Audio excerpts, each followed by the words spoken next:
Hey guys, Paul from Paulskarts here. So what we got here is a Predator 212 Hemi head. This has the 3228 seats installed. This one actually even has the welded intake to it, which is pretty rare for Hemi heads. This one's actually being built for our 270cc Hemi crate engine. This customer is actually getting that crate engine but added a welded spine, so with a welded block. Really nice build. I forget where he lives, but wherever he lives, people are going to be in trouble down there. So we got the 3228 seats.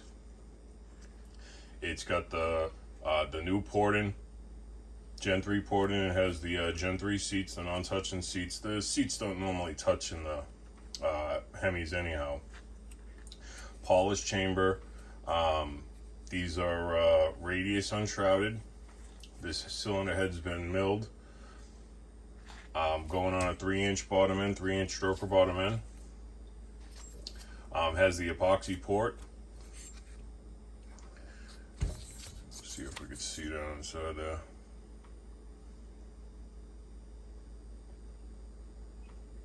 So has the epoxy port.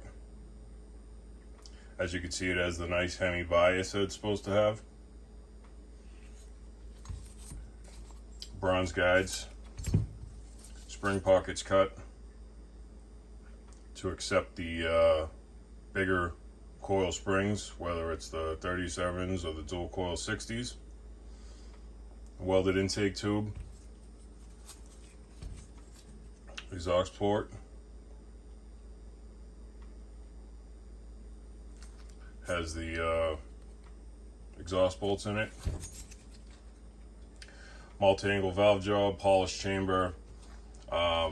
Built to the math. Like I said, this one is going on a 3-inch stroker 270cc crate engine that we sell. He had the block welded. He added welded block, top spine. Really nice. Put the a nice sleeve in there, the LA sleeve in there. Honed it out at temp with a torque plate on there. Bottom end's all assembled. We had to cut some Hemi valve reliefs into the piston. This is the piston for it. So we got 170 thousandths deep on the intake and 135 thousandths deep on the exhaust valve, with a 60 thousandth shoulder all around the valve. Gonna be running probably, you can't run crazy lifting a Hemi, but we got these Hemis really rocking, especially with the ability to cut the, we can bore, we can sleeve, we can cut, we can mill pistons, we can cut valve reliefs in pistons, we can install seats, we could weld chambers, we could weld intake tubes, we can, we could do it all. We could cut seats, mill heads, whatever the job is for the block. We could deck blocks, weld blocks. This is his carburetor here. This is a 30 millimeter, has the velocity stack, does have the 3rd circuit fuel valve. These are nice. These are nice carbs. Sell a lot of these carbs. Get very few calls on them. Got these things figured out pretty good. A little tip on the carbs: we don't get many calls, but if we ever do, if it ever isn't, if there's ever any problem with them, we do offer, you could just send it right back to us. We'll adjust it for free. We do offer that service. You pay the shipping to us, we'll pay the shipping back to you. But we'll adjust the carbs for free, the methanol carbs, stuff like that. From what we always find when we got an engine on the dyno with a slide style carburetor, if it's methanol, usually if it's not dripping at idle, usually it's lean. Usually if you have any type of bog, it's going to be a bog up top on a methanol carb, just from fuel starvation. That's either one, your pulse pump is restricting fuel to the carburetor. Your pulse signal to the pulse pump isn't strong enough. The fuel line from your pulse pump to your carburetor is not large enough.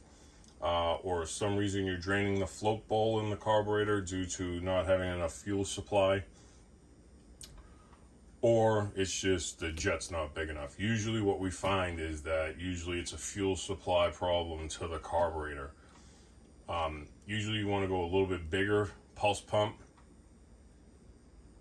especially if you're running like M5. Go with a little oversized pulse pump, and then if it starts just gushing out, put a little petcock, a fuel shutoff in line so you can control the fuel pressure to the carburetor. But usually what we find when we're dynoing stuff, when we get things and they seem to be holding the best fuel curve and stuff like that, is they'll tend to have a little slight drip. Normally if they're really clean and they're not dripping at idle, usually that's a sign that it might be a little bit lean on some of the circuits, because you really need to, in order to get these type of carburetors going right, that's just what we're found. They usually have a drip. If it's gushing, that's an issue. It shouldn't be gushing. Shouldn't be sloppy. But you should definitely have like a steady drip, like a drip, drip, drip at idle. And I'll tell you why that is. Most of the time, that's because your idle's not high enough. A lot of guys will try to idle their bikes down. They want this full-blown race engine, but then they want it to idle nice and low.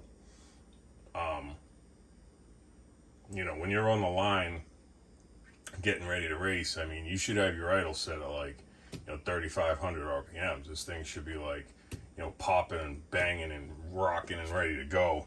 It shouldn't be puttering around on methanol. Most of the time when a carb's dripping, it's because you need to have the circuits big enough to supply fuel for the pilot or the main, and then they drop the idle too low and it's not creating enough suction through the carburetor to draw the fuel through. It's got the fuel supply to supply it, but it's not creating enough suction to actually draw the fuel into the carburetor. So a lot of the time, the true solution to that is to just idle the carb up and you'll be good to go. But that's about carburetors. So Hemi head, these are available on the site. Paulskarts.com, website paulskarts.com. If you want to check that out. You can also contact me. You can contact me by email at paulskarts@gmail.com. That's Paulskarts with a K, like here. Paulskarts@gmail.com. Or you can text or call. You can text or call 781-492-7358. So I'm Paulskarts. Until next time, guys, have a nice day.